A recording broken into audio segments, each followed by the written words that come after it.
Ano po mga guys, magandang gabi po.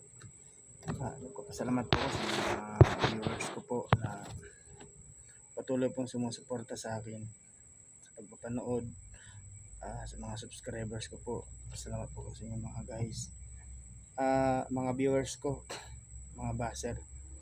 Ito po, pinagtanggalan po to ng lobo na lips ko. Bali pagkatapos ko po ng elementary tinanggal po yun.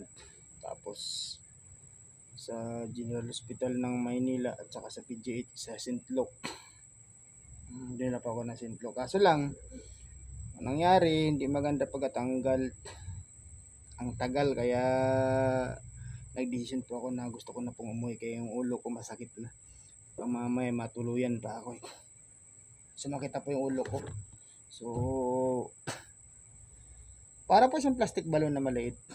Tapos nung yun, dahil gusto ko na rin mag-aral po ng high school, umuwi na ako. Kaya nung nag-first year ako ng high school, may pilaton dito ko. Pinagtanggalan po ng lobo yun.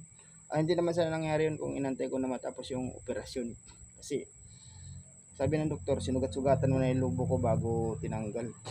Kaya magkaroon pa ng adjustment nun. Kasi lang, ako po, nag-dias na po ng hospital. Kinaaway ko na po yung mga doktor dahil sobrang tagal po. Parang inobserbahan pa kasi daw nila baka tumubo daw na yung lobo. So yun po mga guys, hindi po yung flip pa. Tapos nung nagtrabaho ako sa Bangkan Armor, aksidente ako. Madalas binabangga yung motor na sinasakyan ko. Single po yung motor ko. Ilang ulit po na aksidente. Para sa mga viewers ko, para sa information na mga viewers, subscribers, mga loads, mga idol na kayo sa Facebook. Pastisan na po yan gawa ng sa aksidente ng motor. Durog po yan. Tsaka dati dito, nabunutan din ako ng ngipin kasi dati-rati doon sa amin, ang taga-bunot ng ngipin doon bakla. Oo, kahit hindi damage, basta katabi ng bulok, binubunot ng bakla. Ganoon ang bakla doon sa amin. So yan, sa mga guys, lilinawin ko lang, hindi po yan accident, yung lobo po yan na pinagtanggalan na aksidente din sa motor accident. So mga guys, para wala nang masisiraan ng loob, hindi po yan built up, wapo po yan. So yan, pero tinitiis-tiis ko yan din kasi meron tayong mga tao na kahit na pangit ang hitsura, mapamintas, pero syempre hindi nila lang pinagsasabi nila kasi lang mas gwapo pa rin ako sa kanila. Totoo kaya yun? Hindi ko na ngayon ayos yung sarili ko kasi walang nagmamahal sa akin, no? Taba-taba niyan. Sa isang linggo, 2 bisla ako naliligo. Yan. Nagtiis po ako noon, sakit ng ulo ko.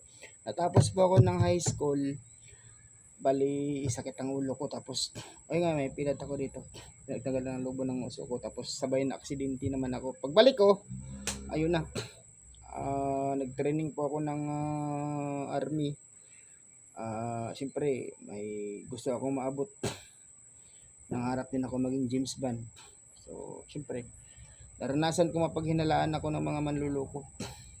Nangarap ko siyang maging James Bond. Tapos, yun yung experience ko doon. Tapos noon, nag-armored ako sa escort. Bangkan na armored escort. Yun na, pag uwi ko, madalas binabangga yung single na motor na sinasakyan ko, binabangga ako. Nakailan pong aksidente yun. Ilang injury po, balikat, sa tuhod. So, ako po, nag-post po ako ng video para humingi ng backup kay Sir Rafi tungkol sa problema ko kasi may problema po ako na serious na hindi ko po kaya na ako lang. Kailangan ko po ng media na katulad ni Senador Idol. So, sana po matulungan ako ni Idol. Kasi seryoso ang problema po yun, mabigat po yung nakabangga sa akin. Marami na pong mabigat na problema na yun. So mga guys, para sa mga basher ko, alam nyo na ang totoo.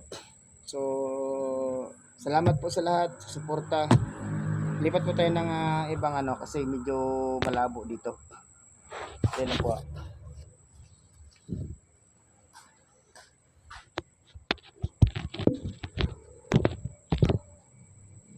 So mga guys,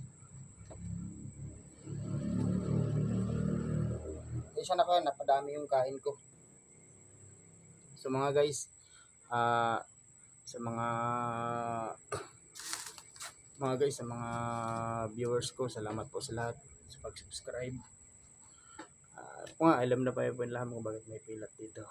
So, magandang gabi po. Mga ka-YouTube, mga Facebook, mga guys, magandang salamat po. At sana po, tulungan ako ni Sir Rapi Tulfo. Good evening po.